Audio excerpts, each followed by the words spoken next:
Les marchés avec CMC Markets, trading de CFD sur action, Forex et indices. Salut, c'est Trado. Je vous présente aujourd'hui la mise à jour de l'indice parisien en unité de temps hebdomadaire. Alors c'est très intéressant ce qui s'est passé cette semaine puisque j'avais expliqué dans ma vidéo de samedi dernier que nous étions vraiment à deux doigts de sombrer dans le précipice. Nous étions à l'intérieur de ce biseau bleu. Donc voici la partie haute et voici la partie basse. Et je vous ai expliqué que voilà, dans 8 cas sur 10, on casse un biseau par le bas.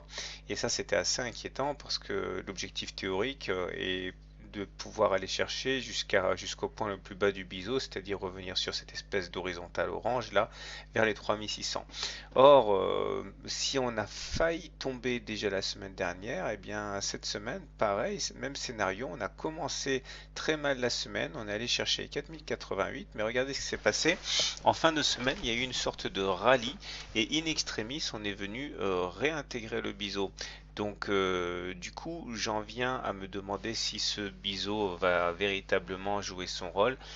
Quand vous voyez qu'une figure est comme ça battue en brèche, hein, comme ça a été le cas 2 semaines de suite, moi je préconise quand même de chercher un autre scénario. Donc moi je vais l'enlever, ce biseau. On se retrouve donc finalement avec ce qu'on pourrait qualifier de trading range. Alors un petit tutoriel pour voir ce dont il s'agit. Le trading range globalement correspond à ce qu'on peut appeler un canal horizontal, hein. Lorsque vous avez les cours qui évoluent de la manière suivante et que vous avez donc deux horizontales parallèles qui vont venir encadrer l'évolution, vous êtes face à un trading range qui est encore une fois un canal horizontal, hein. Et il faut au moins deux contacts, hein, sur chaque côté. Et pour connaître le sens de sortie, il faut savoir que généralement on suit le sens de l'entrée, c'est-à-dire que si on était montant avant le trading range, généralement on est montant, on casse par le haut, mais ça c'est pas systématique. Par contre, ce qui est beaucoup plus efficace, c'est de connaître les objectifs. Une fois qu'on casse le trading range, alors vous prenez la hauteur du canal que vous allez reporter au-dessus du point de cassure si on casse par le haut, et ça vous donne un objectif qui est très souvent atteint. Inversement, hein, lorsque vous voyez que l'on casse par le bas le trading range, dans ce cas vous prenez la hauteur, vous le reportez en dessous du point de cassure, et ça donne un objectif qui est très souvent rallié. Alors ce qui nous amène donc à considérer que nous soyons effectivement à l'intérieur d'un trading range, ici représenté par les deux horizontales en pointillés noirs. Alors pour l'instant, on fait clairement des oscillations, hein, et il faudra suivre de près la sortie.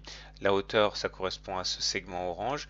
Il faudra la reporter soit au-dessus du point de cassure, soit en dessous du point du canal, ce qui nous donnera, hein, normalement, c'est-à-dire statistiquement, soit un retour sur les 3774 en cas de cassure par le bas, soit un décollage vers les 4650 à suivre. En tout cas, pour l'instant, c'est l'indécision et les indicateurs techniques sont mitigés, voire même plutôt mal orientés, avec un stochastique sous son signal, un MACD sous son signal, un momentum négatif. C'est pas génial. La montée des volumes ici est intéressante. On ne peut pas trop pour l'instant savoir s'il s'agit de rachat à bon compte ou s'il s'agit d'un largage en règle de la part des institutionnels. En tout cas, ça laisse pas, enfin, ça crédibilise ce qui se passe actuellement. On n'est pas dans un épiphénomène. Il y a du volume qui montre que ce qui se passe est important, hein.